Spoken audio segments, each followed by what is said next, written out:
আমরা যুগ যুগ ধরে দেখেছি কমিটমেন্ট, অঙ্গীকার, প্রতিশ্রুতি এবং প্রতিশ্রুতির ভঙ্গ।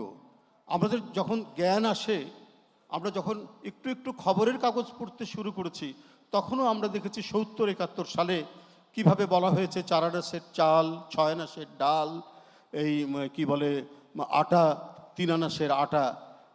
আমরা এগুলো শুনেছি এবং তারপরে এর বাস্তবায়ন দেখেছি সম্পূর্ণ বিপরীত। অনাহার, ক্ষুধা, দারিদ্র্য, দুর্ভিক্ষ।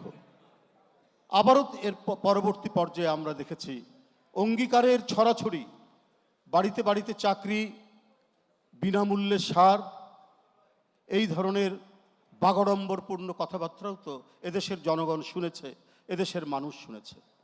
কিন্তু আমি দৃঢ়ভাবে বিশ্বাস করি এরই মধ্যে যতটুকু কথা চেয়ারম্যান সাহেব বলেছেন বিভিন্ন মিটিংয়ে, বিভিন্ন জনসভায়, দলের নেতাকর্মীদের মধ্যে, ইনডোরস আউটডোর প্রত্যেকটি জায়গায়, সেখানে কোনো বাহুল্য নেই।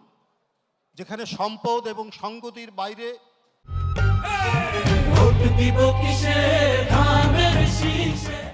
কোনো কথাই নেই।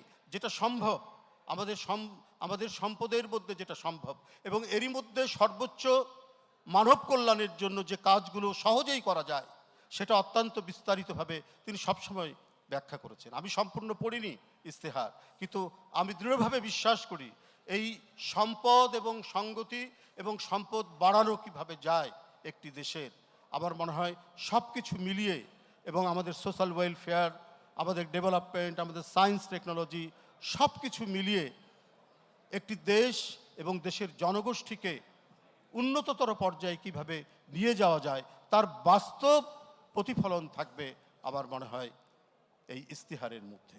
এখানে বাগাড়ম্বর থাকবে না, বাহুল্য থাকবে না, এখানে প্রকৃত অবস্থার প্রতিফলন থাকবে, যা মানুষের হৃদয়কে ছুঁয়ে যাবে এবং মানুষের কাছে বিশ্বাসযোগ্য হবে।